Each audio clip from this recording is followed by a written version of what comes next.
Russian oil imports. Joining me right now is Texas Congressman Kevin Brady. He's the ranking member on the House Ways and Means Committee. Congressman, thanks very much for being here. What will happen this week in the House? Will you take up the consideration to ban Russian imports? It seems like the Biden administration is finally looking at that after 12 days of bloodshed. Yeah, Maria, Congress is moving ahead. I expect bipartisan legislation to be introduced very soon, as early as today, that would both ban Russian imports of energy to America and would suspend normal trading relations with both Russia and Belarus. We ought not to be providing any financial support to the Russian economy in this war, nor should we be giving them favored trading status for their products coming into the United States. And so I think this sends a clear signal to Putin that this war is unacceptable and that we stand with the people of Ukraine.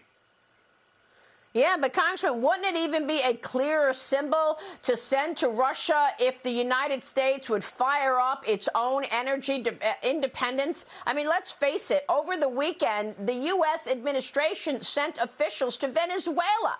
They're in Venezuela talking about getting more oil from Venezuela should the oil from Russia be cut off. What about the potential in America? Well, you know, what's ironic is that two reasons really, America is relying on Russian oil. One is because we're not producing our own because this president has a war going on American-made energy. And secondly, because our actions against Venezuela, Russia stepped in to fill the gap there. So it seems particularly unacceptable for America to be begging enemies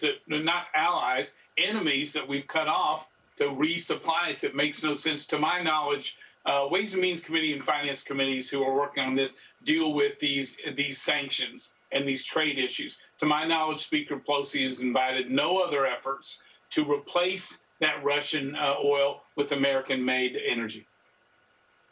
Yeah. And meanwhile, tell me about the business at hand this week. Congressman, lawmakers working on a spending bill to come to an agreement before a March 11th deadline when the government runs out of money. Negotiations over aid for Ukraine, the administration's request for more COVID relief, apparently holding things up. Can you walk us through the business at hand this week, aside from that legislation you're expecting to be introduced on a cutting off of Russian oil? Yeah, still uncertain whether they'll reach agreement on a overall spending bill. I think there's strong bipartisan support for funding for Ukraine, but clearly we want lethal aid provided to Ukraine. Economic sanctions are helpful, but they won't stop those bullets or tanks. So important Congress act. As far as COVID testing, treatments, and therapy, certainly this administration has more than enough money from the original American Rescue Plan to do this. I think Republicans support repurposing those dollars because, in truth, the Biden administration took their eye off the ball, diverted some of that funding to their other crises, including on the border. And so it's clearly the Biden administration has the ability to repurpose those funds for COVID. They should do that.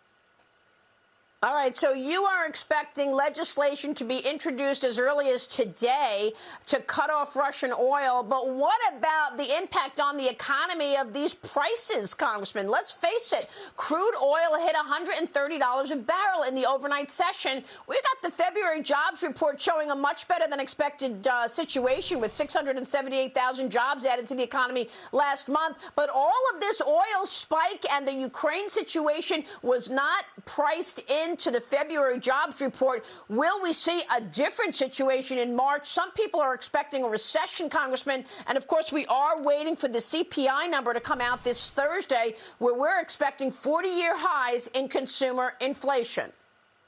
Yeah, so, Maria, the short answer is, look, I think the ending of these emergency COVID programs are really encouraging more Americans to reconnect to work. I think that's why we saw a stronger jobs numbers. I, like you, expect a serious drop in real wages in the reports this week. We are already in a very crippling wage price spiral. And now we have a growing consensus of economists that we will likely see recession this year. The president has said nothing in his State of the Union address to address that. I've seen no policy issues here. And to my knowledge, the administration is taking no action to unleash more American-made energy. And just to put this in perspective, The Keystone Pipeline alone would have supplied more energy within the United States than what we import from Russia each year. The president's taking no action, seems to be blocking any efforts to open up leasing offshore and onshore, give permits for our LNG exporting, which could help our allies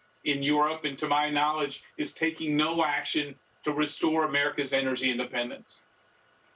Well, this is quite extraordinary, Congressman. We will be watching the situation, but this is having a serious impact. The fact that this administration continues to prioritize climate change over the realities that American families face. Thanks very much for your leadership on the subject.